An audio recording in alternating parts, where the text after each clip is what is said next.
You're listening to I Have Some Notes, a proud member of the Alberta Podcast Network, locally grown, community supported.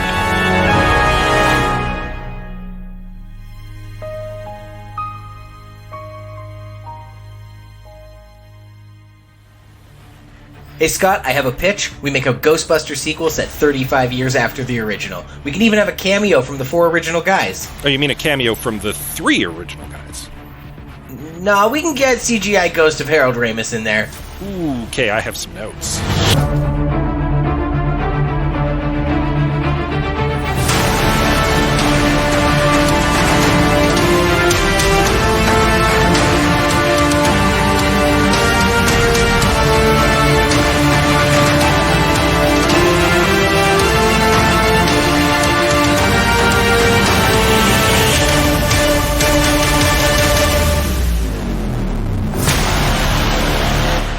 Welcome everyone to I Have Some Notes, the movie podcast with cuts, keeps, punch-ups, and tweaks on mediocre movies as suggested by you.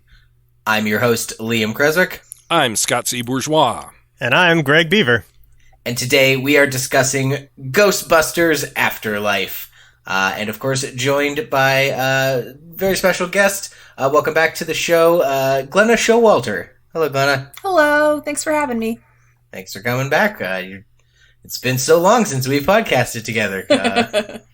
Yeah. Not even 24 hours. Because, of course, Glenna is one of the cast members on Quantum Kickflip, a Slugblaster actual play podcast here on the Alberta Podcast Network. Just off the top, actually, Glenna, is there anything notable going on with Quantum Kickflip that maybe folks might want to check in on? Anything notable? Oh, wow. Yeah. Funny you mentioned that. We actually just dropped the very first episode of our second season. You can get it where... Oh, you don't say. Yeah. We have all new crew, all new adventure, all new dimension. And it's going to be very fun, and I think people will like it a lot. It's also a very good jumping on point for new listeners. You don't have to listen to the first season at all. You can just start with the action at season 2.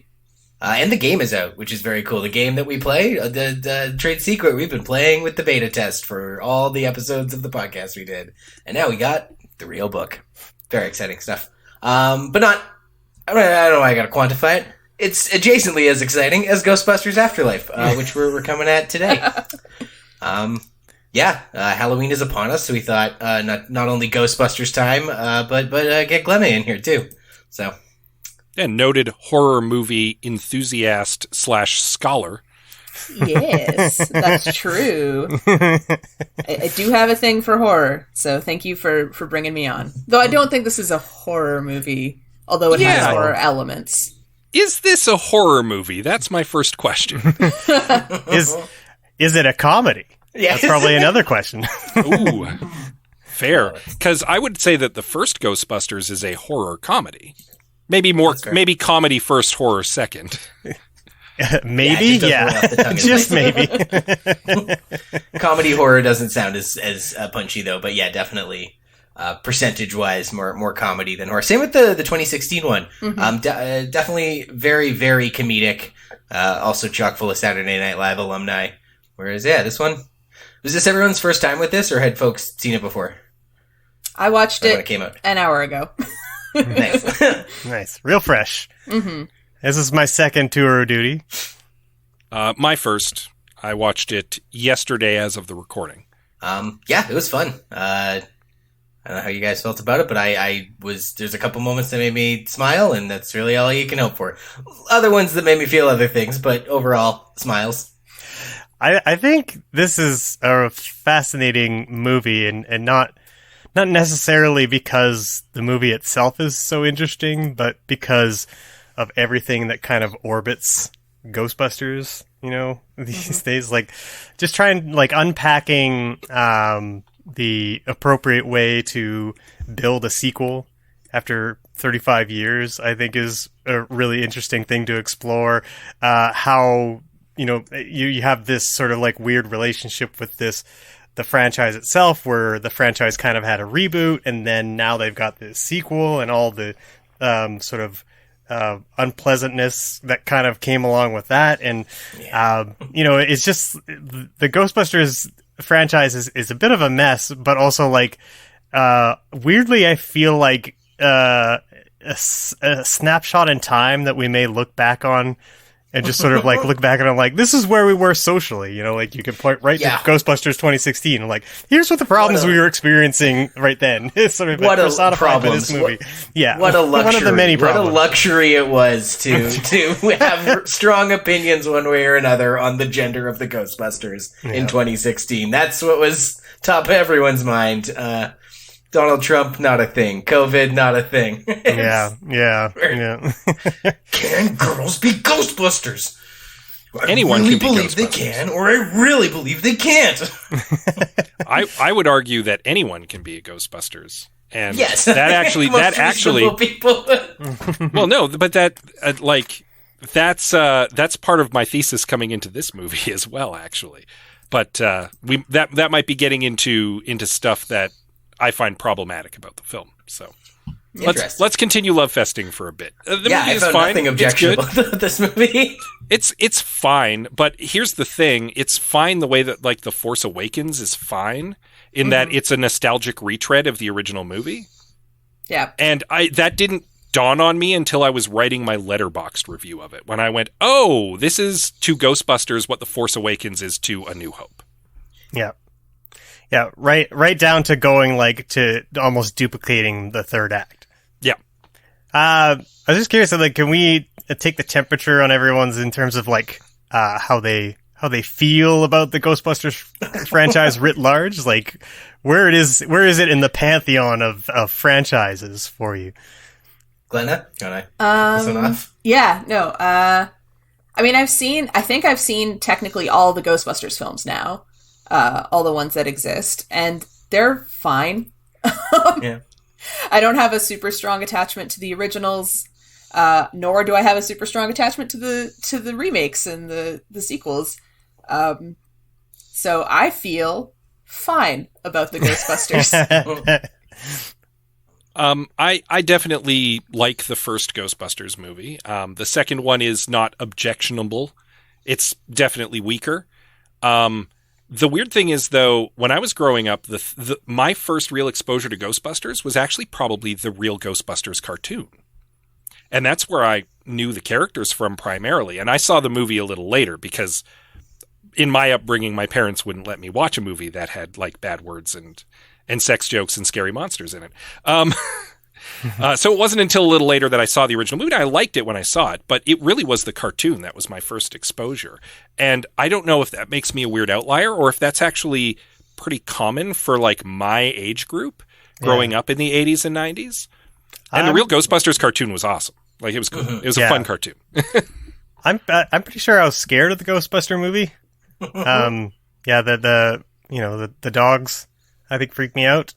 So I was definitely too young to appreciate the original Ghostbusters movie, and then of course was really into the cartoons like Scott. Later on, I think this, I don't know, may sound stupid, but it's kind of like one of those movies that I consider to be a perfect movie.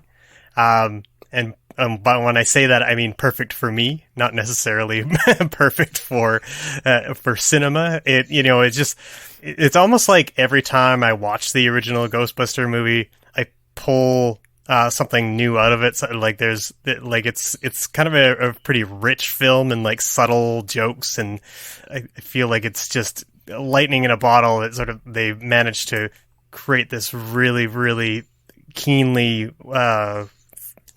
I'm losing my train of thought here. It's a tight movie. Yeah. It's like, it's just a very tight movie. And like, I'm not sure that it was even done. It was even purposeful, from a writing standpoint. I think famously the original script to the Ghostbusters was not great. But yeah, it's just like a confluence of like the performances and, great, God damn it. I'm losing it here. You're getting teary-eyed talking about how much you love Ghostbusters. I was just trying to think really of like touching him. Everyone can see in the Discord chat. You've got your hanky out. Yeah, I just love it. And like I love the idea of like these schlubs who are just, they're kind of like, in a way, they're kind of like detestable characters in some ways, but they're also like having to save the world. And that's obviously the big setup for the joke, right? And that really pays off throughout the movie. So yeah, I love I love the franchise as a whole. When we were talking earlier today in the chat about like the third or the spiritual sequel to Ghostbusters, like Ghostbusters 3 being the video game, which was really great.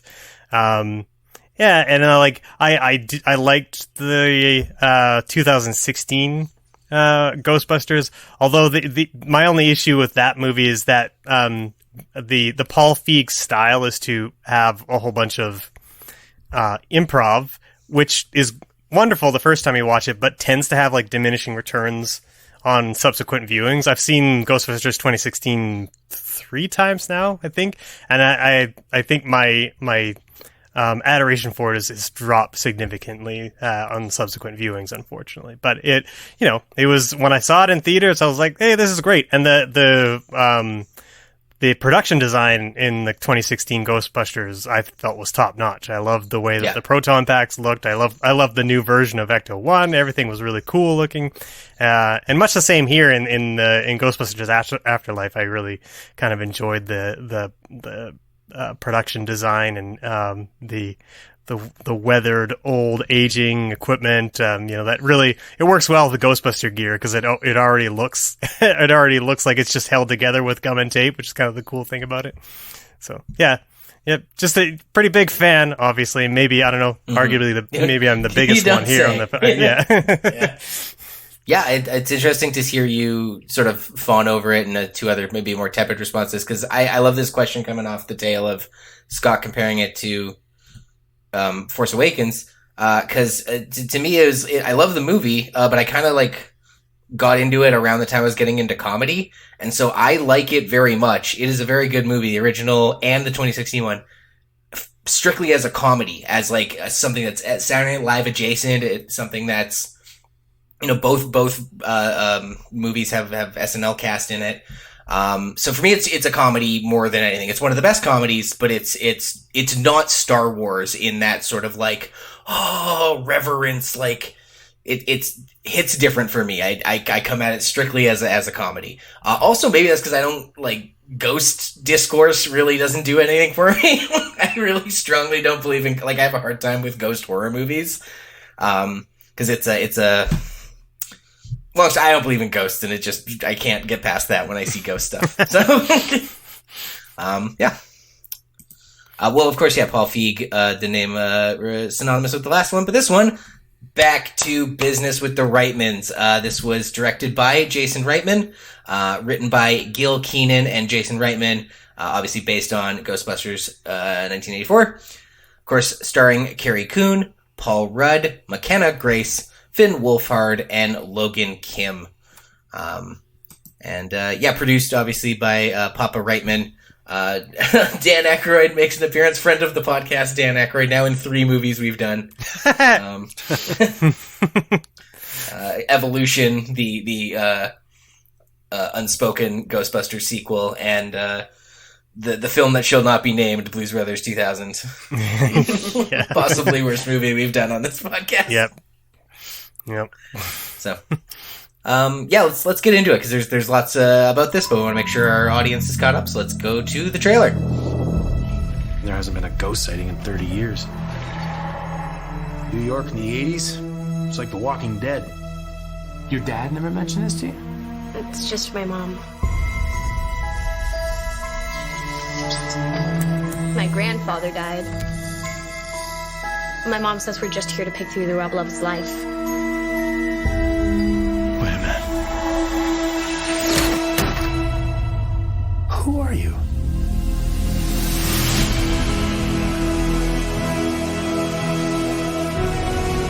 Call it fate. Call it luck. Call it karma. I believe that everything happens for a reason.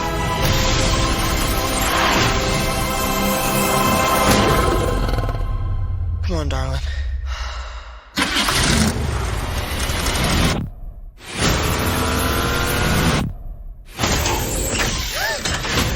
has a gunner seat?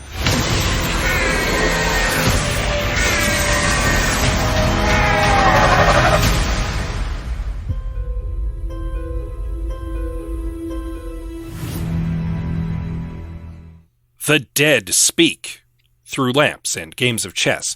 Short on cash and evicted from their city apartment, Phoebe's family takes refuge at a derelict farm owned by her recently deceased grandfather. This is no ordinary farm, it seems, as there is a strange presence that roams the grounds. Also, there's all this old Ghostbusters stuff lying around. As Phoebe and her newfound friends begin to unravel the mystery of Spook Farm and the nearby Evo Shandor mines, they discover the world is on the verge of a psychic disturbance of biblical proportions. And just when all hope seems lost, somehow Spengler returns. Now, I don't know if should we start with the most controversial bit of this film and get that out of the way. The last bit, the part from the pitch. Yes. Yeah, that's very silly. Because I want to say that like it's like I'm really of two minds of it, because I really don't like that they're bringing back dead actors. I don't think that's okay. I think it's ethically dubious. Tacky at best. Maybe morally wrong at worst. There's no way for someone to give their consent to be in a film, and it doesn't seem right. And I remember, feeling like when I was watching it the first time, being a little trepidatious about like what was where the movie was going to go at the end. What surprised me was that even though Harold Ramis's visage does return in the conclusion and probably lingers on him a little bit too much than is maybe necessary, I did kind of fall for it. Like it did hit me in the feels, not even just the first time. It got me again when I rewatched it for the show. So I feel like they did it in terms of like how the character of Egon comes back. And taking Harold Ramis out of it, like that kind of worked for me. I felt that was, I felt like they did a nice job of, as a longtime fan of the franchise, like, giving, fans like a nice goodbye to the character. It was kind of sweet, even though, I mean, there could probably be improvements to the lead up to it, but that's kind of how I feel about it. Yeah, this movie in many ways is very much a goodbye to Harold Ramis. And that's I can see that that's what they're doing. I disagree. Really? At the end it says for Harold, and I'm like, is it for Harold or is it for dollars? Wow. Don't tell me this was for Harold. Like, I just wow. I don't. They could have done it and maybe I'm splitting hairs here, but I'm gonna split two hairs. For Harold to me is different than like in memory of Harold, or just like an acknowledgement to him in the credits, or like a little. But like to say it was like, oh, this is for him, seemed like ooky to me. Maybe that's just because that comes after all the other stuff before it, which left a bad taste in my mouth. You're right about it lingering on him. I think like force Ghost wave and then move on. In fact, I was really excited when so much of the movie is him interacting invisibly, moving the chess pieces, whatever. I'm like, that's how you do it. That's the solution to the Peter Cushing and, dead actor problem, is you just imply it. And so I thought it was very tasteless when he fully shows up.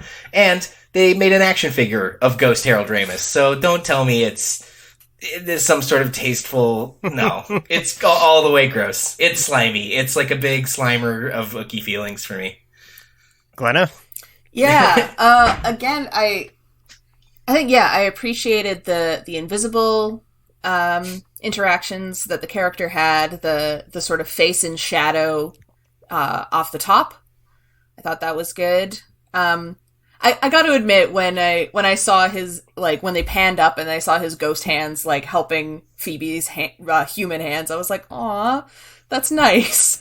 So, but I think we all can agree the lingering is probably the the most egregious part. And because I thought they were gonna do the same thing that they did at the beginning of like not showing his face, and then they fully showed his face, and I was like, oh, I guess we're doing that. Oh, we're going there. Speaking of going there, this did inspire my pitch for the dead actor. When we get to the era where all TV is animated actors, I want a Bob Ross show where it's CGI Bob Ross, the likeness of him doing a painting, and the painting he's doing is like a Dolly mini AI generated art. And it's just sort of, you visualize the process of a Dolly mini making the visualized art through an animated Bob Ross painting, happy little trees and stuff. That's I feel like the best case scenario from Tupac hologram to a fully AI Bob Ross Joy of Painting show. Well, and you know, sorry. No, go ahead. Bringing it back to the movie. Please do. Like, ethics aside, the lingering also led to the problem of, like, he didn't talk. And I understand why he didn't talk. But from a narrative perspective, it was weird that he didn't say anything to his daughter that he had clearly followed the life of and cared about very deeply and had one chance to speak to her. Because ghosts can talk. That's been established in the canon. Yep. So, like, by virtue of having him there for long enough to talk, and the fact that he didn't was narratively odd, even though I know why they did it. Yeah. Fair point.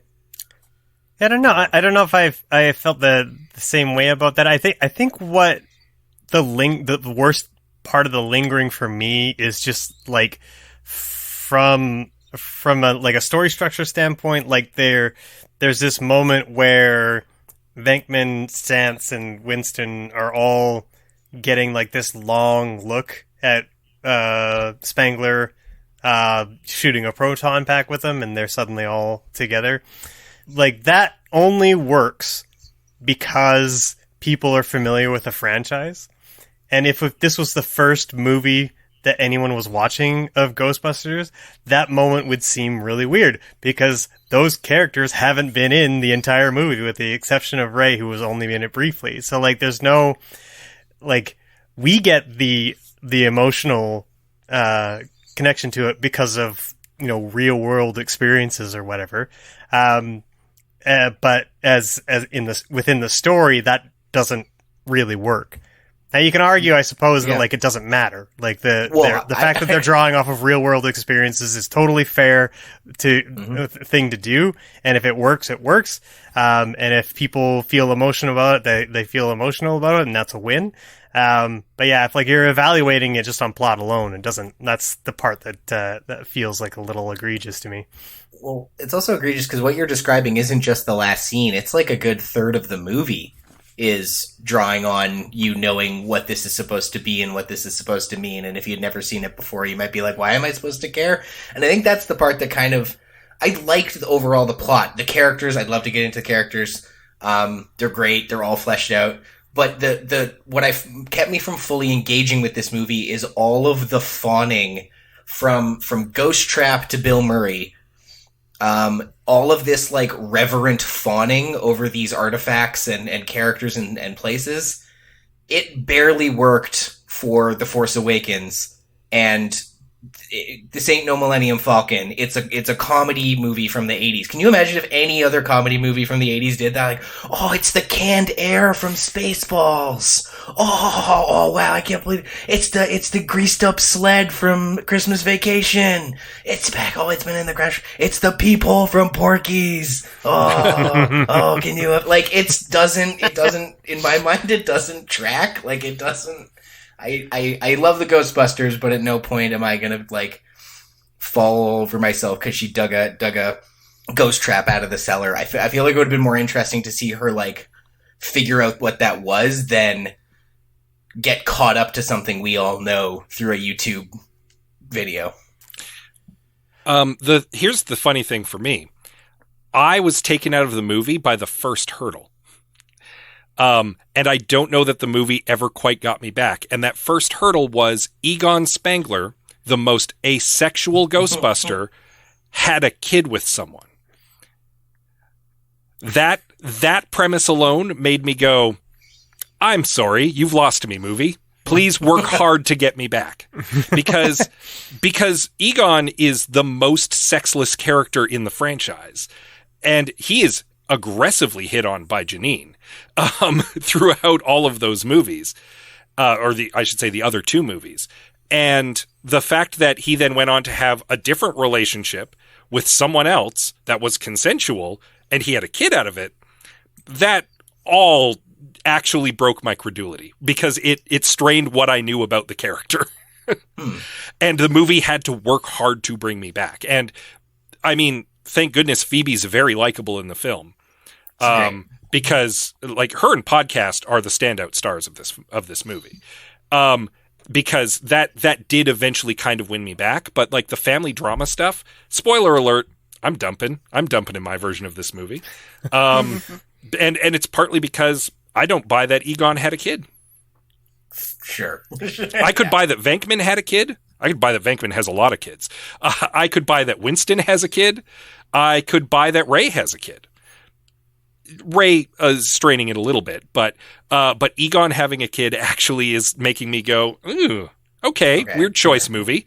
Weird out of character choice movie, but all right.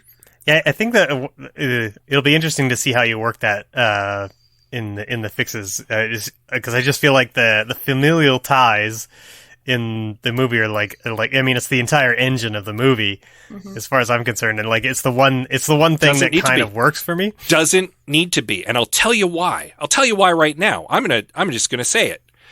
Anyone can be a Ghostbuster. It doesn't have to be in the blood. It shouldn't be in the blood. And the idea that it had to be Egon's like descendant who was able to defeat Gozer this time flies in the face of that. That Winston is the proof that anyone can pick up a proton pack and blast a ghost. It didn't need to be Egon's daughter and Egon's granddaughter and grandson.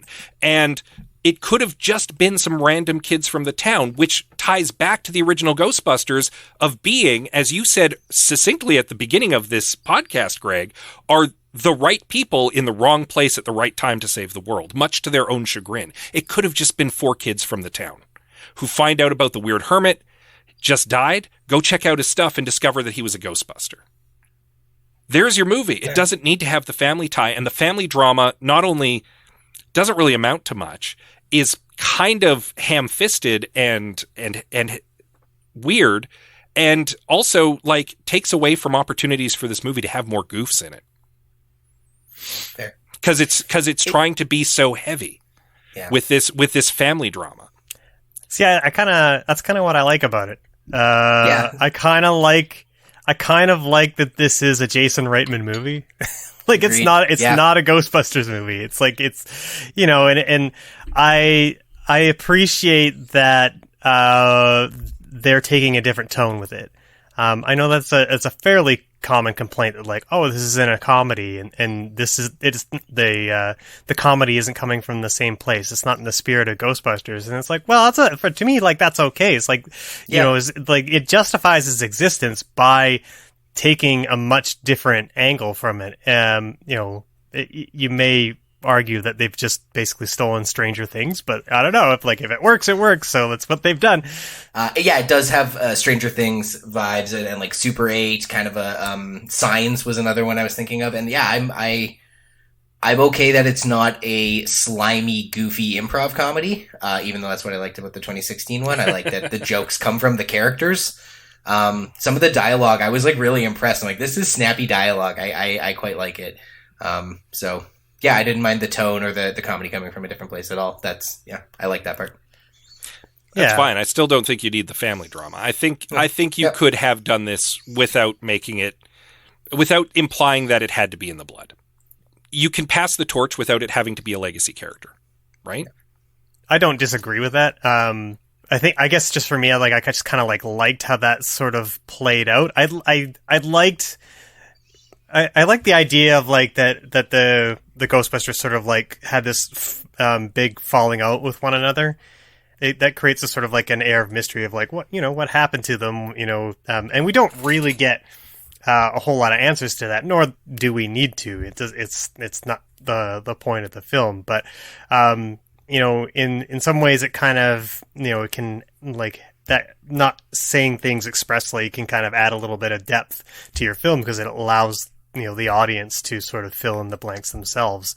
I also kind of enjoyed the idea that Egon was out on his own trying to save the world, and it kind of maybe had, it's implied it maybe had a little bit of a mental breakdown in doing so, and like I like those ideas.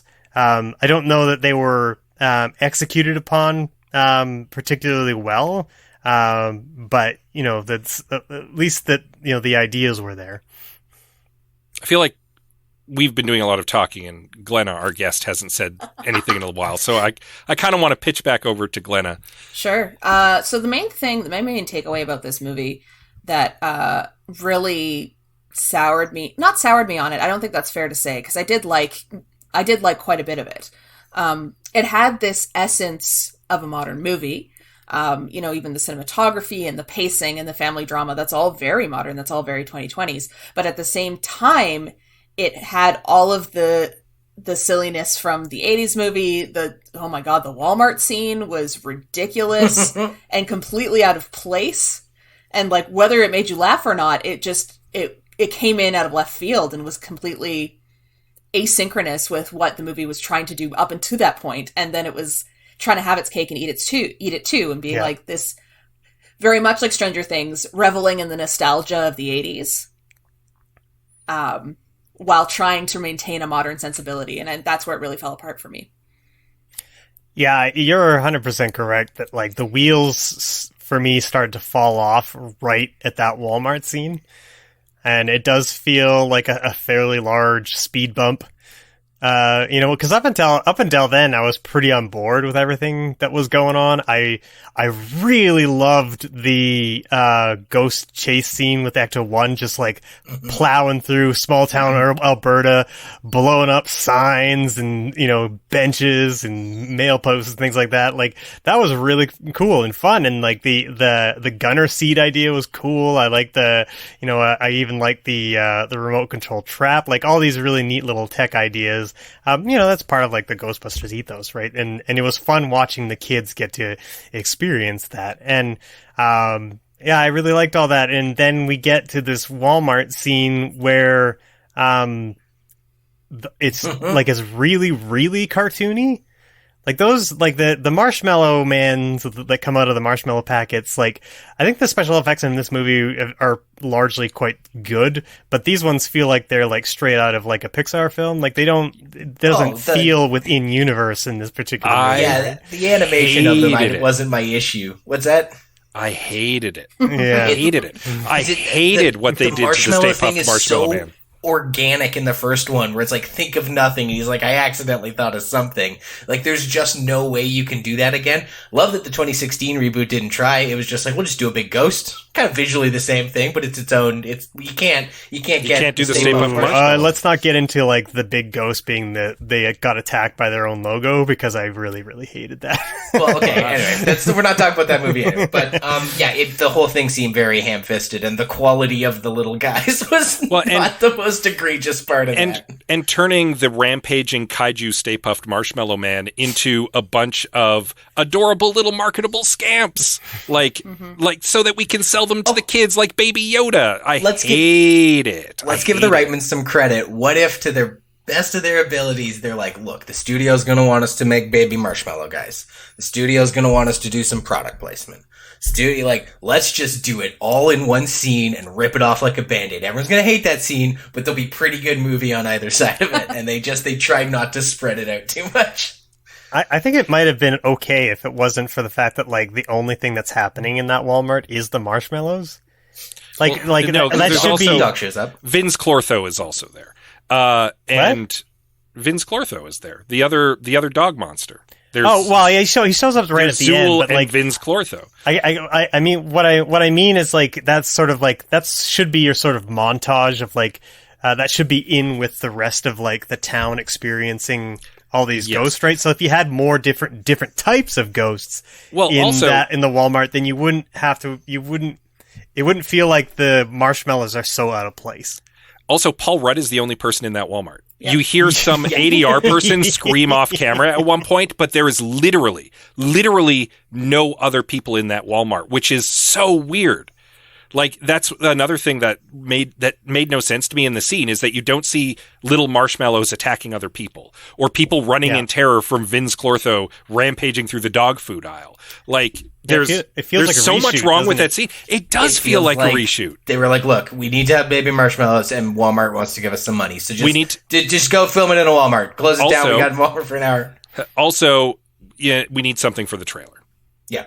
We need some Marshmallow Mans for the trailer, because people are going to want that hit of nostalgia. Yeah. Yeah. Which ironically made, when I remember seeing that in the trailer and thinking like, ooh, I don't know. I don't know if this is good. I hated it. There's a lot in this movie that feels weirdly disconnected, though, because there was a point where Nita actually lost the plot while we were watching it, because Gary Gruberson drives Phoebe and Podcast back to the farmhouse. And then Phoebe and Podcast are in her room, and she starts taking some readings on her ghost meter. And Podcast is reading a book. And Gary and Callie have a conversation in the dining room. And then Phoebe goes outside by herself wearing different clothes. Podcast is never referenced again, but Gary and Callie are still having the same conversation in the kitchen. And Nita was like, was there just a time skip? Like, is this later? What happened? Like, she literally lost the plot at that point and was like, I don't know what's happening anymore. Because there was a sloppy edit there or something, and Podcast doesn't show back up until like the next day. What happened to him? Did he leave? Why did Phoebe change clothes? Why were Paul Rudd and Carrie Coon still having the same conversation in the dining room? Like, it actually seemed like a really sloppy cut that the movie just kind of hopes you don't notice, because it gets into Egon's lab immediately following, and there's all this nostalgia. Yeah. I didn't notice it, so wow. Yeah. Yeah, no, it actually, like, it took Nita out of the movie enough that she asked me to pause it to see if I was following what was happening. Yeah, there's a couple weird editing things where you can see, it's not like necessarily bad editing, but you can see the seams of them trying to fix stuff after a focus group. Because the fact that J.K. Simmons is in this movie for 6 seconds with no dialogue suggests that he has like one line. Yeah. It feels like something got cut there, yeah. He was very much in this movie and is not anymore, but they couldn't cut the coffin out of the scene, which sucks, because I actually quite, in terms of connecting it to the old one, I quite like the idea that the guy who built the skyscraper in the first one is the guy who built the mines in this one. That felt like, of all the connections to the old one, that felt the most organic to me. They created an interesting occult mythos for the original Ghostbusters, and them continuing to explore the Ivo Shandor Gozer mythos, I thought was cool. I actually liked getting a little more texture to that. I wish it wasn't just mostly a third act retread of the first one, but I do like that they actually did try to explore it a little more. There's also like some like odd mistakes, like really easy things to clean up that didn't occur. Like, for example, in the scene with when Annie Potts has her cameo, right before she arrives, Carrie Coon is telling her kids, or revealing to her kids, that they're going to stay for a while. And then when Annie Potts shows up and tells them that, like, the farm is worthless and there's, a bunch of debt, she then says, I'm just here to sell the silverware and leave with a rent check. And you're telling me this place is worthless? And it's like, well, which is it? Are you staying, or are you, like, taking silverware and bolting? The one that I noticed was that at the very end of the movie, when the movie just keeps going and going, and Winston drives Ecto-1 back to New York and then pulls it up into the abandoned fire station, which earlier in the movie Ray had said was turned into a Starbucks. That one I'll forgive a little bit, just because it's an end credit scene and they don't really matter as much. But yeah, like, it's like, yeah, they had a joke in there that they wanted to keep, and they didn't care that it didn't line up with whatever they were doing in the with the weird sequence. Nostalgic dump that they filmed for the end credit scene. Yeah. There was 5 lines of dialogue in this movie that took me on a real journey. Take us on that journey with you. The scene where Phoebe is talking with Paul Rudd, about the seismic waves because he's a seismologist, and she goes, he's like, yeah, I triangulated the thing, but I can't place it. She says, did you use 3 points? He goes, yeah, I know how a triangle works. Oh, okay, I thought you were just being obtuse. And then winks. And I'm like, I love this. I love this joke and this wink. And then Paul Rudd goes, did you just make a geometry joke? And I lost it because I hate when movies do that. It's my least favorite thing. If you don't get jokes, that's your fault for being dumb. It's one of the privileges of being a smart person is you get to get comedy, and I hate when movies explain it. And I said that out loud over her line, which I had to go back and read. She goes, yeah, that's why I winked. And it immediately redeemed it because I've never seen a movie then call itself out on the bullshit thing all movies do because they're afraid to alienate their audience. I had to watch it twice because I couldn't not commentate immediately after he said that. But then he goes like, I hate it. I love it. I hate it. Or something like that, like acknowledges like, oh, puns are bad. And I hate pun scolding. So it went from like, I love this joke. I hate Paul Rudd's response. I love her response to Paul Rudd's response. I hate his response to the response. It was very strange, but at least it didn't just explain the joke and walk away. So points for that. Speaking of Paul Rudd, his character really drops off in the second act. Like, in the first act, he's almost got too much to do. He's the one who's like, there's a mystery going on with all these weird earthquakes in the middle of nowhere. He's the one who's like, I'm a big Ghostbusters fan. How do you not know about the Ghostbusters? Let's open up the trap. And then in the second movie, he's just like, I want to date your mom now. And then he's possessed by Vince Clortho for the third act. Like, he really drops off in this movie. And the tragedy of that to me is that I thought he was a really neat character up front, and then he just stops doing things. Do you think of it the other way? Imagine, since this is such a retread of the first one, imagine if they just gave Rick Moranis more to do in the first one, and then in the third act he fucks and turns into a dog. Fair enough. So less of like they give Paul Rudd less to do, and more to give the Gruel. What's the name of the? Gruel, the There's Zool and Vince Clortho. Zool. So it basically gave Zool more to do in the first 2 acts. So yeah. I was gonna say, speaking of jokes, which is funny that you said speaking of Paul Rudd. I was like, oh, I'll go in the other direction. I actually loved that thread. I thought it was endearing. I thought it was really sweet. And can I just gush about Phoebe for a bit? Because yeah, absolutely. I love her. I think she was an excellent character. Just like, the fact that she was rewiring the house in the very first scene we met her told us everything we needed to know about her. The fact that she's an awkward kid and, probably implied that she's on the spectrum, depending on how you interpret, I don't experience emotions like other people do, which was an interesting line. But I also think she was still very capable. She was still very smart. She still had friends. She still had relationships. And she had this... Besides grabbing the proton pack and threatening the cop with it, which I thought was a weird move, I felt like she was just very... what grounded the movie was Phoebe, for me. Mm-hmm. Oh, she's I think grounded the far other and away characters around her, too. Like, I love her. I bought her relationship with the mom, and the mom character was stronger for it. I bought her relationship with podcast character was stronger for it. She steals the show. Yeah, she's the protagonist of this movie. Mm-hmm. Absolutely. You wouldn't know it from the marketing, but she's definitely the protagonist of it. Yeah.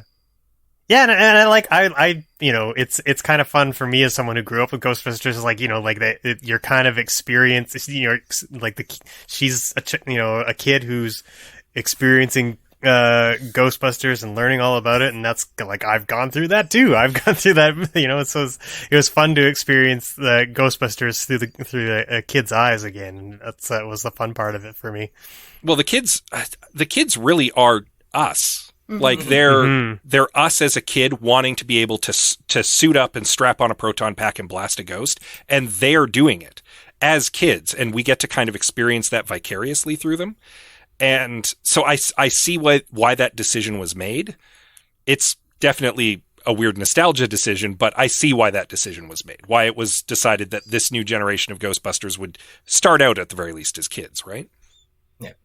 Mm-hmm. I suspect we'll be seeing more of Finn Wolfhard in lots more movies. I doubt and also hope that none of them are comedies, because he's He's the only one with no comedic timing in this movie. Which is weird because he's the Peter Venkman of the movie, right? Yeah. Like, maybe he's more the... Yeah. Like Phoebe's the Egon, Podcast is the Ray. So that means that he's playing the Venkman because the girl that he's chasing is the Winston, right? Is that just because she's black, though? Is that why you're saying that? And also because that's kind of the way she's positioned in the movie.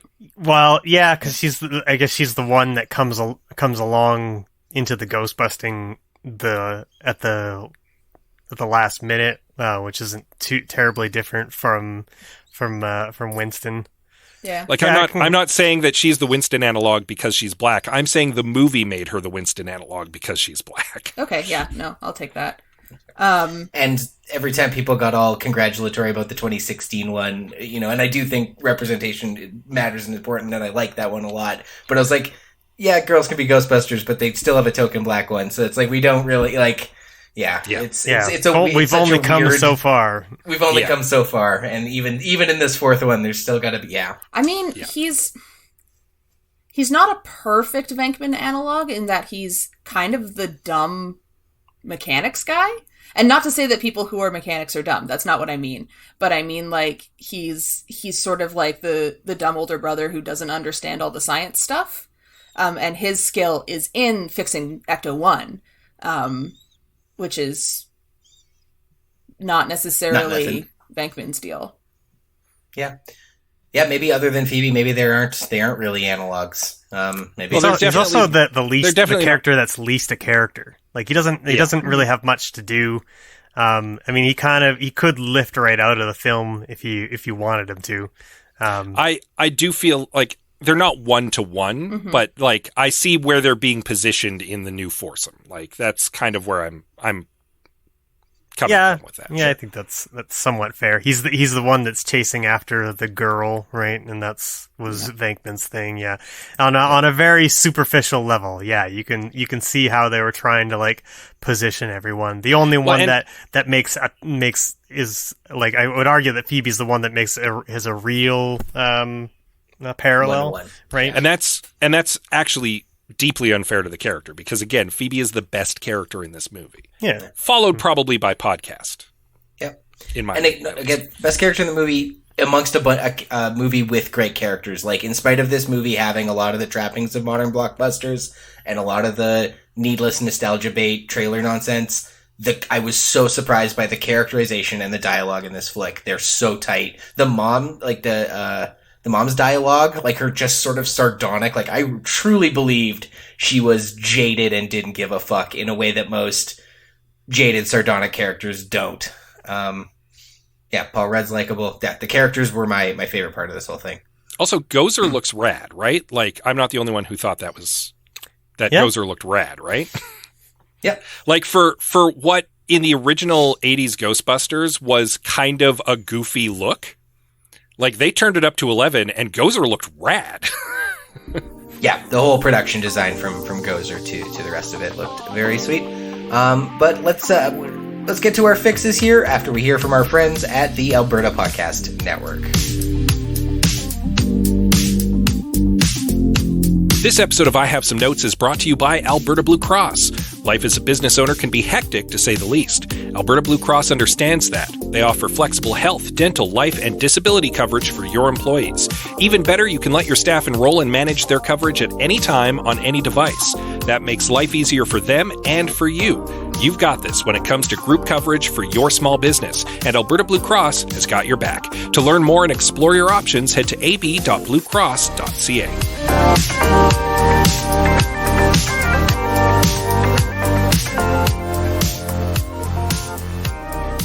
Welcome back to I Have Some Notes. We're talking Ghostbusters Afterlife. The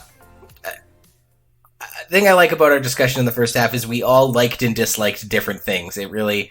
Maybe it's just because I'm looking at us all in a chat window divided by 4, but I really feel like if we're all different points on a spectrum of like what was good and what was bad. So I'm excited to hear our fixes. Yeah, I want to just reiterate, and I'm sure I said this off the top, the movie's fine. Like, yeah. I feel like I've dumped on it a lot in the first half, but overall I enjoyed the film. Like, it wasn't bad. Yeah. Well, I'd like to start then with that, because I don't necessarily have fixes for this one. More of a thought experiment on how maybe this movie could be tighter if it weren't so hung up on fawning over what is essentially a goofy 80s comedy. The way we were asked to fawn over the lightsabers in Force Awakens. Imagine this whole movie without the Ghostbusters. My pitch isn't don't make it a Ghostbusters movie, that'd be absurd. But just imagine it if it wasn't about this legacy of the Ghostbusters. Family inherits a creepy old farm, gifted daughter, estranged grandfather. Everyone in town hates the grandfather. Granddaughter tries everything she can to learn about it. No one wants to tell her, so she's got to use her wits and her smarts to not just move some floorboard pieces in a puzzle to pull out a thing, but what is this thing? The scene where Paul Rudd shows her a YouTube clip of the old video is maybe a scene of her and Paul Rudd figuring out what that thing is genuinely. Instead of calling Dan Aykroyd for an exposition dump on what happened to the Ghostbusters, while she's in jail, she figures out some key detail about selenium. It's the same stuff in the mine as this weird old skyscraper my grandfather was disgraced at. Oh, geez, okay. And then the same third act plays out the same way. And it's just, and then obviously the Ghostbusters don't show up at the end. She figures it out maybe with the help of a ghost grandpa. And it plays like any other general audience science fiction family adventure. It would work just fine. And so I'm not saying you take the Ghostbusters out. I'm just saying all of those elements that would have made a movie work without the Ghostbusters should have been considered, and then add a little Ghostbusters for flavor. Make it, but the movie spends so much time being like showing us things we already know. Like, so Phoebe's figuring it out, but we all know it. Paul Rudd knows it. So there's no real like mystery for her to solve along with us. And so not only is that a bummer that we don't get that, but what we get instead of that is, dusty jumpsuits. Oh, she found the dusty jumpsuits that they all wear. Oh, yeah. As cool as it was to see the Ecto one, could have done that in the back of an old pickup truck. Would have worked the same. Right? So that's, again, it's not necessarily my fix, but it's just, I feel like those sort of thoughts would have added more, and instead we got nipple rubbing nostalgia bait, and it distracted me from an otherwise serviceable movie. Well, I already went out and shot my fix at the beginning of the podcast when I said I want to pull out Egon's Family Legacy, and I still think that you can throw out Egon's Family Legacy, and part of the reason for that is because I really do feel like it should be a movie about how anyone can be a Ghostbuster. And so my big upfront fix is it's not Egon's family. They don't inherit the farmhouse. They're just 4 kids who are local kids. They know about the weird dirt farmer hermit. He dies, and Podcast is going, we're going to go check out that house because there could be bodies buried in the barn. Like, the guy was an old hermit. He was up to something. We're going to go check it out. Drags along his friend Phoebe. They discover that he was Egon Spengler. They discover that he was a Ghostbuster. And from there, they begin to unravel this mystery that brought him there and that broke up the Ghostbusters. And there you go. Like, there's your initial incident. You don't need the family drama there. And you could still have a touching family story between her and her mom and her brother, because she is the odd kid. She's the weird one. And they don't believe in her. And then slowly she wins over her brother, who becomes the third Ghostbuster. And then by the end, she's won over her mother. And now, like, they believe in her. They don't think she's the weird one. She was onto something. She was right. And she's capable, and she can be a Ghostbuster, and she can save the world. So you still have the family, the touching family story there. And you can still have the passing of the torch without them having to have been Egon's family. Because again, that took me right out of the movie. I have one other fix too. I want to just touch on what you said there. What I love about that too is it kind of recontextualizes her then making her one phone call in jail to the Ghostbusters hotline. Because if she's like, no one's going to help me with this. No one knows anything about what's going on. Nobody cares. well, you know who might care is this guy's old friends.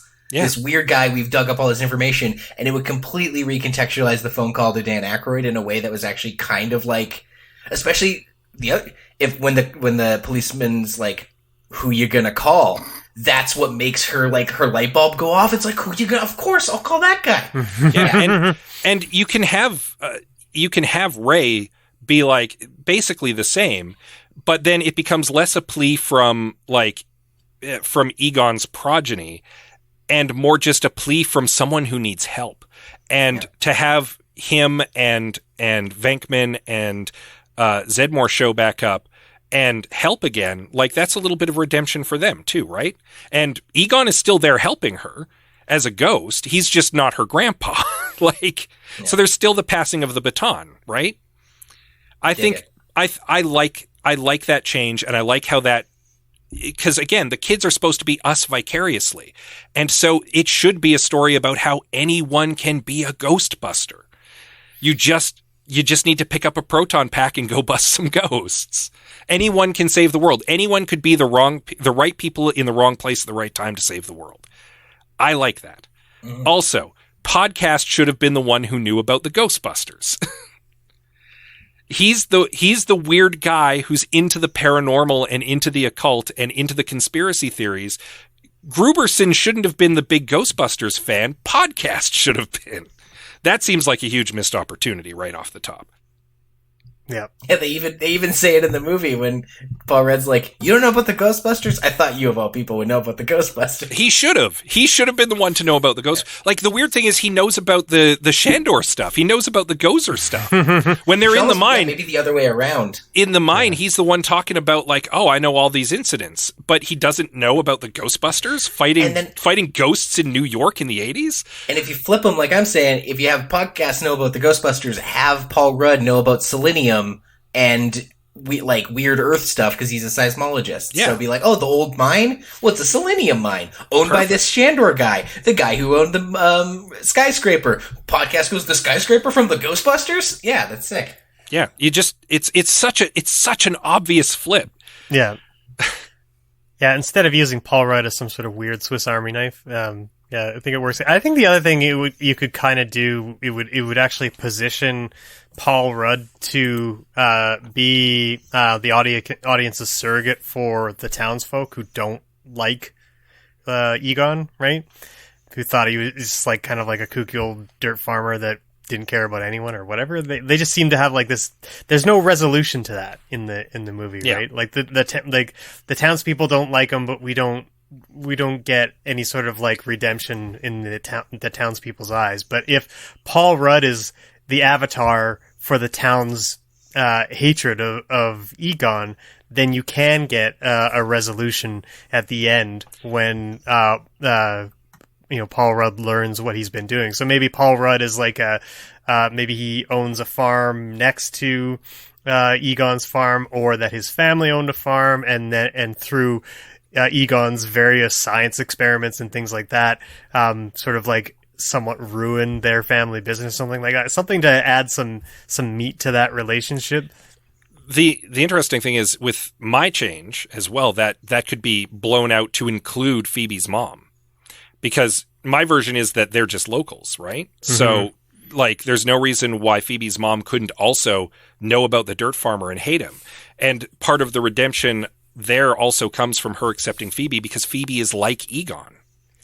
Even though, again, in my version, she's not his granddaughter. Sorry, the thing I like about them not being locals is like there's kind of like a little bit of a fish out of water element to it. So when they're coming into the town, they don't really understand what's going on. They're confused by the quakes, and so the audience experiences the weird quakes through them. Rather than through locals who have presumably been experiencing these for years, kind of thing. So I don't know. The quakes could have also been starting recently. Sure, but I think there is a fix around that. Yeah, I think the movie implies that I guess it doesn't really matter, but like the movie definitely implies it's been going on a while. Yeah, yeah, and also that he had set up proton packs he was causing those earthquakes because they were keeping back all the demons, right? Glenna? So I don't know if this is a fix. This is just a different direction, I think. Because something that is a common criticism of the original Ghostbusters is that the EPA guy was right. Yeah. Yeah.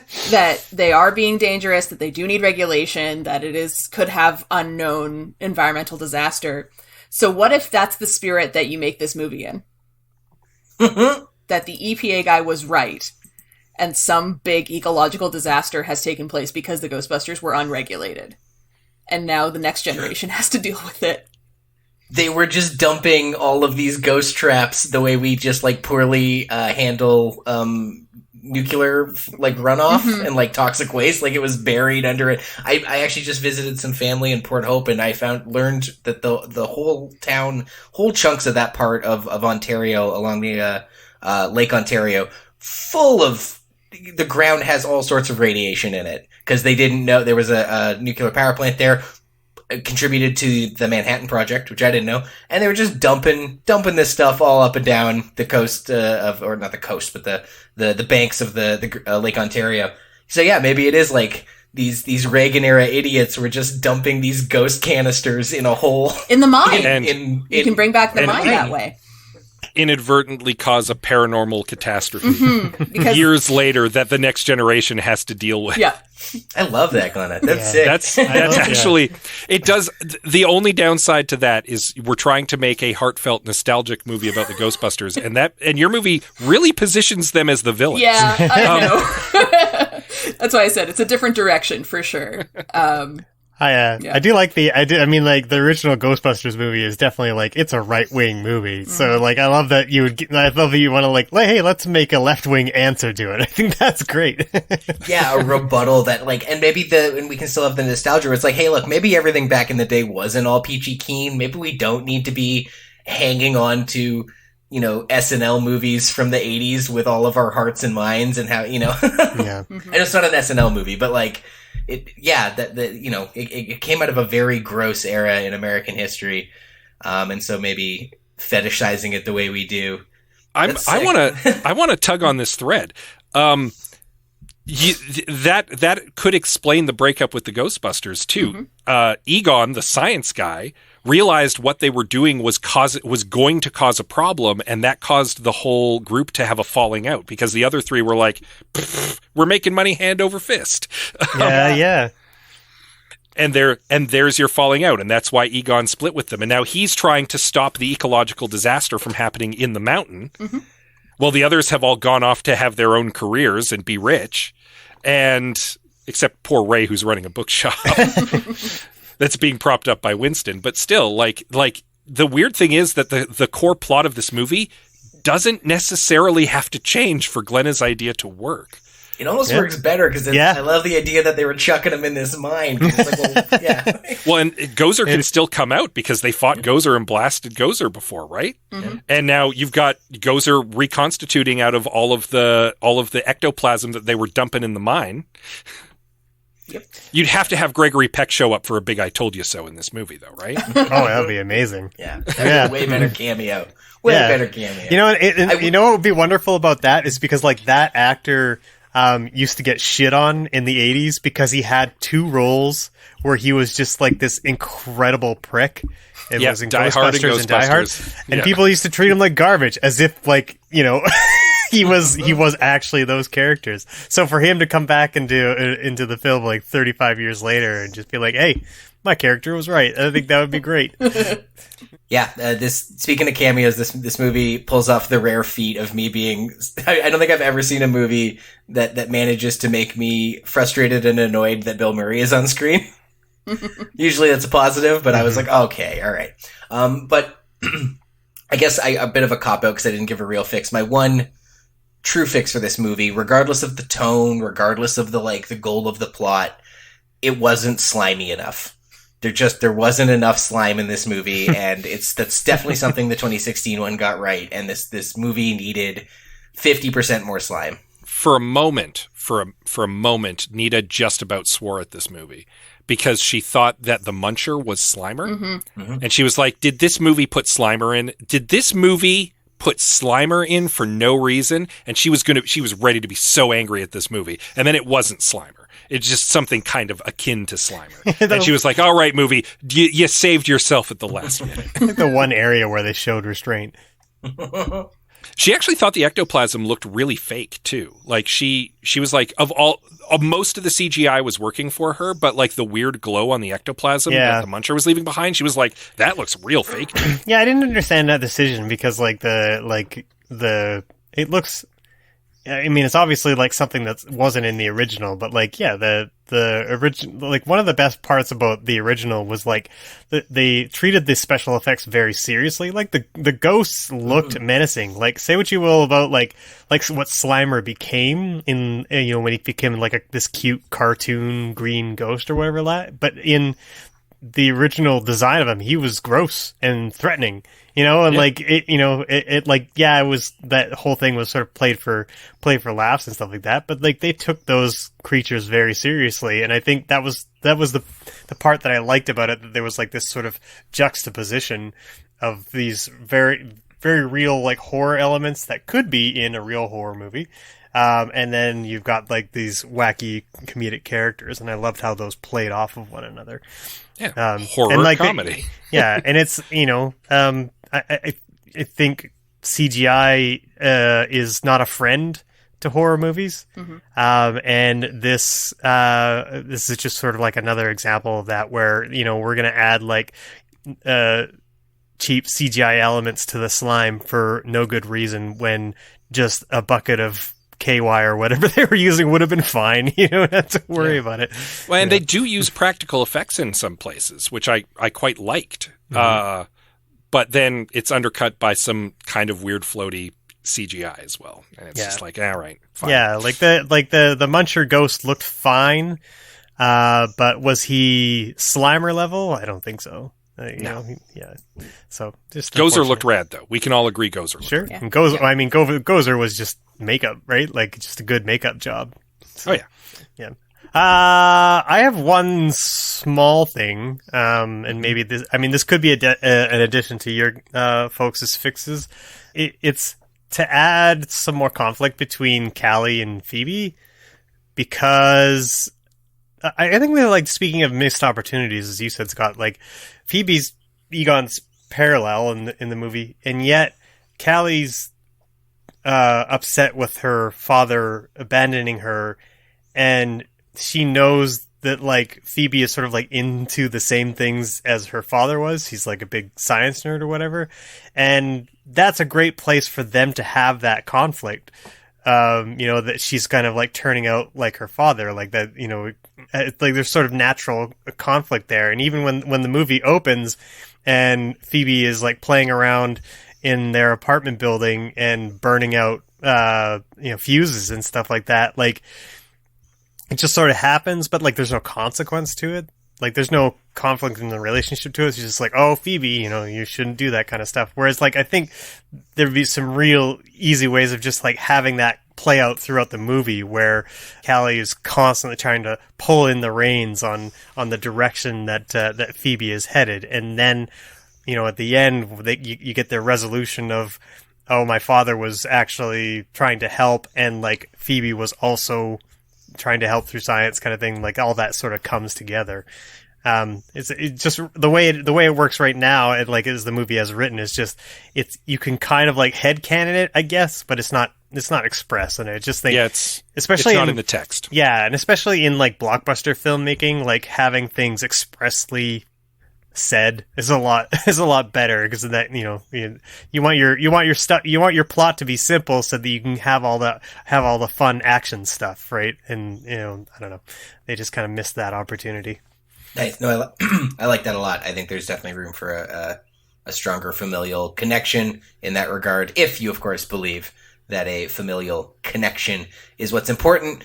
So yours doesn't quite check up against Scott's, but that's okay. We're giving the old Reitman family some options here. Yeah, honestly, in hindsight, I like Glenna's idea the best. Yeah. Sure. Well, what's great, and then again, maybe I'm looking at the graph here, but Glenna's idea works with either of your guys, either deranged old hermit not related to anyone, or a deranged old hermit with warring granddaughter, and daughter and granddaughter. But yeah, that's one of my favorite fixes in many an episode. That's brilliant. But we definitely all agree that podcast should have been the Ghostbusters fan. Yeah. Mm-hmm. Yeah. Oh, yeah. Yeah, I wanted more mystery that we didn't already know, less fawning, and more slime. We had our thoughts, and you did too. Thank you to everyone who contributed for listener comments on this one. Please keep an eye on our social media at I Have Some Notes, on Twitter at I Have Some Notes Pod, on Instagram, or just look us up on Facebook. Hit us with your comments. We'll read them like we did here. There's lots of good ones here. I was like, ooh, there's lots. I don't know if I want to read them all, but they're actually they're pretty tight. They're good ones. So we'll move through them quick, but I appreciate a lot of the insights you shared this time around. At Dan Brodrib says, my advice for any legacy reboot, choose the protagonists and commit to them. Know whose story it is. The people who save the day should be the people we've been following all movie. Splitting the difference between legacy and new characters muddles who the story is about. Yeah, or who's driving the story. Phoebe's the main character of this movie. But the Ghostbusters from the 1980s are the ones who save the day, arguably. Mm-hmm. And I kind of agree on that point. Like, the movie should have committed to allowing Phoebe and her friends to save the day, as opposed to the Ghostbusters riding in at the last minute as the cavalry. It's nice to see them, sure. There might have been a better way to weave them into the movie without them being the ones to show up and save everyone. I'm just going to share a thought I had before we go to the next one. This movie, the 2016 reboot, and the movie Evolution, which was also a Reitman joint and very Ghostbusters-y, they're like, if you take those three movies like a Venn diagram, I don't know what's in the spaces between each two, but in the middle is the original Ghostbusters. Like, each one of them has great chunks of Ghostbusters, but none of them are that one in the middle. Robin from Cinematological says, really made Alberta look beautiful and seem like we have the nicest Walmart in the world. No idea what else happened in the movie. It's ephemeral, like cinematic Pringles. Yeah, for our non-Canadian listeners, this, and who might not know, this movie was shot in our backyard in the province of Alberta. So, yeah, it's a little bit of an extra joy watching some very familiar fields and mountain vistas and things like that. Yeah. Bushy82 says, sometimes you have to wonder about why a movie is being made. Is there a story to tell? Are they cashing in on nostalgia? Are they trying to correct mistakes of a previous rehash? Are they passing the baton to future movies? Yeah, the movie needs to pick a lane, and it's kind of trying to drive in all four of those, it feels like. Mm-hmm, absolutely. And that's maybe where Glenna's comment about the tonal dissonance comes in. If, your driving analogy, you're just making wild, sweeping lane changes. Yeah. Well, and it also speaks to something you said earlier on, Liam, where you were like, I feel like this was a nostalgia cash grab.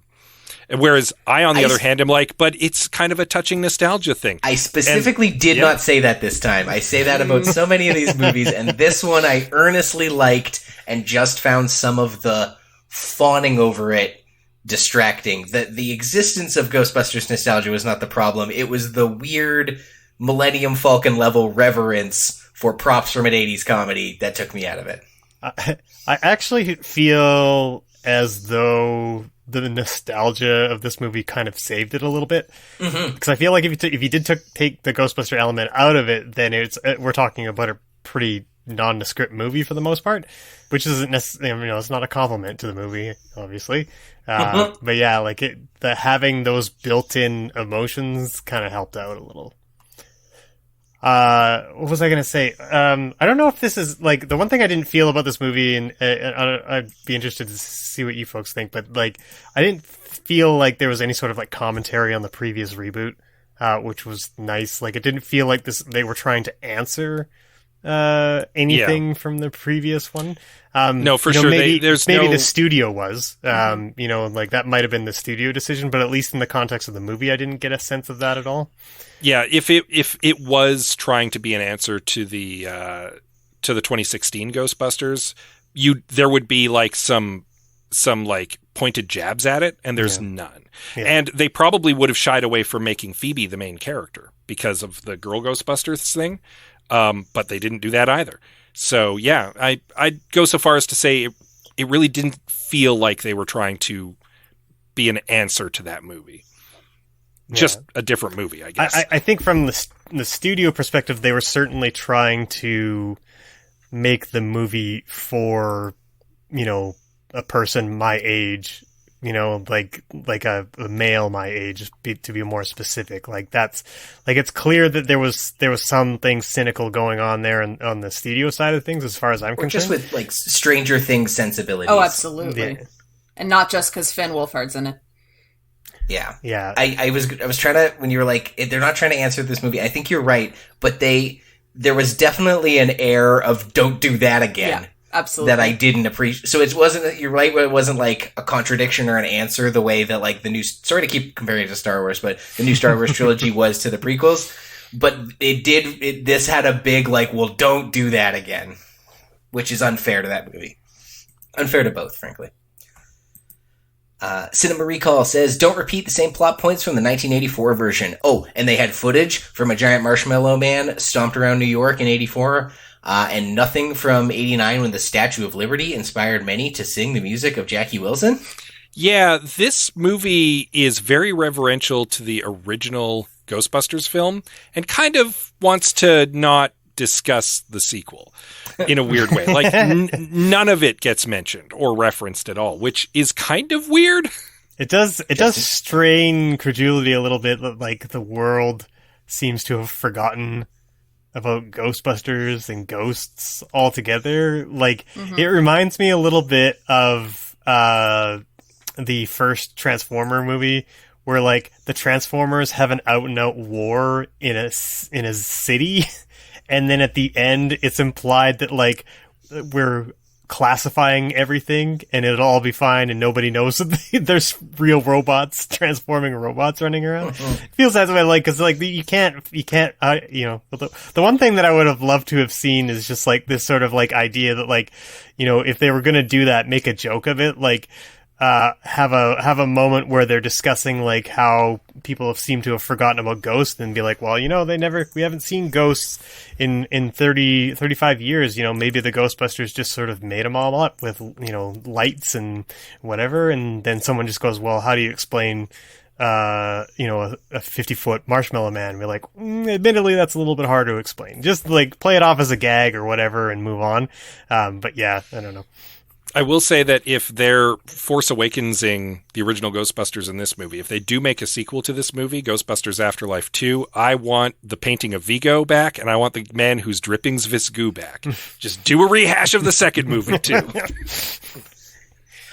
Justin Godlin says, I love this movie, but I definitely would have added another scene or two of actual ghostbusting. The funny thing about that is this movie has just about as much ghostbusting as the original movie. Yeah, the original movie has a little montage of them doing some ghost busting, implying they're doing it for a while. This one, they just kind of bust like two ghosts. Yeah. Yeah. But it's only implied. Like you don't see a lot. You see them running around New York City, but you don't see a lot of like streams or anything like that. It's just, Fair. Mostly it's like them talking to like, what's his name? The CNN guy or whatever. Things like that. Pop culture shit. Sorry, Glenna, you were going to say something? I was just going to say there were no ghost blowjobs in this one, and that's nice. There's a plus.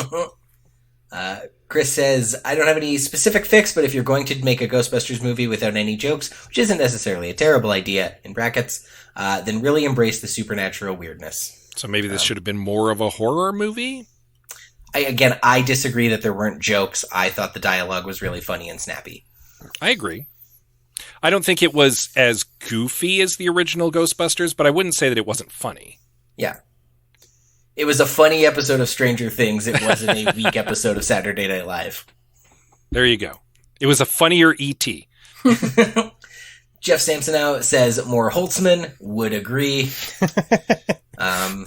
Can you imagine, like, this movie was already bordering on, like, being a huge mess? Can you imagine if they tried to, like, implement all the 2016 stuff, too? You know what? I take it back. I would... Okay, so Bill Murray and crew show up as the cavalry. Great. And it's like, it's still not enough. And then Kristen Wiig and company show up and they're like, we got it. At that point, I would have had so little investment in the movie that I would have just loved the, like... the absurdity of it, I would. Oh, that would have been fun. Continuum Drag says, why doesn't anybody know about ghosts in this movie? They watch YouTube footage and are surprised to learn large-scale ghost attack happened in New York a couple of times. Yeah, it's the Thanos problem. You can only, like... Well, the funny thing is, this actually kind of plays back into the second Ghostbusters movie.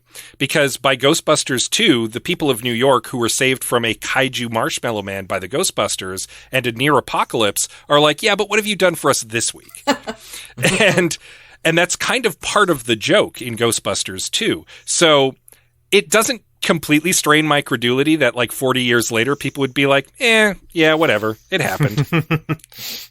We don't talk about it much anymore. I suppose there were ghosts for a while. Whatever. We've got other stuff to worry about now. At the Dad Movies, had a nice long comment, but sort of covered the first 2/3 of it covered by folks up above here. Just about how, sort of stupid to open up a ghost trap when, by all accounts, Paul Rudd should know what that is. Also would have loved to see a non-recycled plot, not have so much to do with Gozer. Which is fair, but the comment I appreciated from the Dad Movies was, it hit me in all the feels and made me bawl at the end. I know all the words to the original and quote it daily. It was far better than I ever expected. I really loved it. So, Greg, it sounds like you had a similar experience. Yeah. I don't know if I out and out bawled, but I definitely got a little teary-eyed. It's like, it reminds me of like every time I watch the end of Star Trek Next Generation, like that peanut, when they're playing poker, I get teary-eyed every single time, and like, yeah, so yeah, it's just one of those things. It's just like, it hits me in the feels and in the nostalgia feels too. Next two comments very similar, but I love that our listeners are on this page, because I think there's meat on this bone. What About Ivan says, I would have the Ghostbusters be an established franchise with the original location being run by Janine and Egon. After Egon dies, Janine. After Egon dies, Janine struggles with an inexperienced crew of busters keeping the company running. The other three originals come back to help train and pass the torch. Before we comment on that, to that end, Tack had a similar thought. So I started with the goal of allowing the movie to be more irreverent, weird, and funny, and ended up with a complete rewrite where Ghostbusters Inc. has become a corporate monopoly, and a group of kids start an unlicensed ghostbusting business for poor inner-city communities. The OG Ghostbusters are retired and can show up for a pep talk and hand out some gadgets.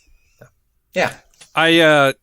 But if they're a big corporate monopoly now and some kids start up an unlicensed Ghostbusters, why would the original Ghostbusters not be there to shut them down and sue them? So again, I feel like, Tack, you're positioning the OG Ghostbusters to be the villains, just like Glenna. They're the new EPA. The way to do it. Like, you can't be doing this. Look. Oh, they became the man. They fought the man for so long, and then they became the man. Oh. And our last two comments, again, going to bundle them because they're very much in the same vein. Andrew Craig says, I really loved this one. Egon at the end was awesome. And Ryan Yates says, I wouldn't fix it because it was great and everything it needed to be. So I'm glad some folks got a lot out of this, because there's definitely something here for everyone to take away. It was no cynical cash grab. I think the best part about this movie is, like, there's so many defensible ways to read it. And whether you came out on the side of like, I loved it, or I hated it, or I'm kind of middling on it, all of those are perfectly defensible views to have, I think. And you can, and I mean, we've said this, I'm sure, in half of the episodes we've recorded. You can like a movie or even love a movie and still see the flaws in it and still go, you know what? We could tighten the screws on that. We could make it better. Mm-hmm. And this is kind of one of those films where it's like, at the end of the day, as much as I complained about it through this episode, I kind of liked this movie. I'd go watch it again tonight and have a good time watching it. And like, it is as Ryan said, it was everything it needed to be, maybe. Plus, and it's going to be something to everyone, right? So everything it needed to be, and a trip to Walmart. So yes, there was that. Yeah. Thank you very much, Glenna, for joining us. Happy Halloween. Yes, thank you for having me. Enjoy the rest of October. Yeah, we're oh, we've got another quote unquote horror movie teed up. Just you wait. One more time, Glenna, where can folks find your work, such as Quantum Kickflip or other things? Quantum Kickflip is on the Alberta Podcast Network, just like I Have Some Notes. You can also find us on pretty much anywhere you get your podcasts, and I believe we have a quantumkickflip.ca.com. Yep. And the debutantes.ca as well, just for the sketch group that makes Quantum Kickflip. And at DebSketch on Twitter. Excellent. Well, thank you everyone for listening as well. You can follow us on our social media at I Have Some Notes on Twitter, at I Have Some Notes Pod on Instagram. Look us up. I Have Some Notes on Facebook. Please rate and subscribe, and just whatever little buttons your podcatcher has for you, click them. Let us know you're listening and you like it. Hey, Ivo Shandor ran a cult for years to try to cause a Gozer apocalypse. That sounds like it might have been a conspiracy, the kind of conspiracy that might have been covered by It's a Conspiracy, where Andrew, Charlie, and Greg, but not our Greg, lay out the beliefs behind conspiracy theories, myths, and more. You can find that podcast and many more right now at albertapodcastnetwork.com. You know what we haven't touched on yet is the Jaws franchise. Oh boy. Specifically, we have not tackled the most bonkers Jaws of them all, Jaws the Revenge, so look forward to that in 2 weeks. Until then, I'm your host, Liam Kresick. I'm Scott C. Bourgeois. I'm Greg Beaver. Keep watching the skies.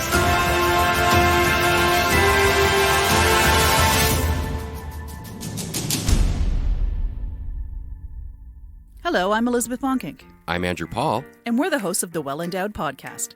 The Well Endowed Podcast is produced by Edmonton Community Foundation, or ECF as we call it. ECF provides grants to charities through the endowment funds we create and manage with our donors. Hence the title of our show, The Well Endowed Podcast. Every month, we bring you a collection of stories and interviews with fascinating guests who are working to make Edmonton a strong, vibrant city to live in. Through these stories, we look at the space where endowments intersect with your communities. So if you're interested in the people and issues impacting your community, check out thewellendowedpodcast.com. What about if we snapped? Rather than clap. Click our tongues. Yeah. Something that's not as hot. Anyway, I'm not worried about it for now. Also, are you using Audacity to edit your audio? I'm using Audition because I pay for Adobe. Oh, okay. Because in Audacity, when you normalize, you don't have to normalize the whole file either. You can just select everything but the claps and normalize the rest of it. Oh, yeah. I'm dumb. Yeah, you're right. I'm just trying to think of other ways. I think the clicking tongue things will work just fine, Scott. First idea was best idea.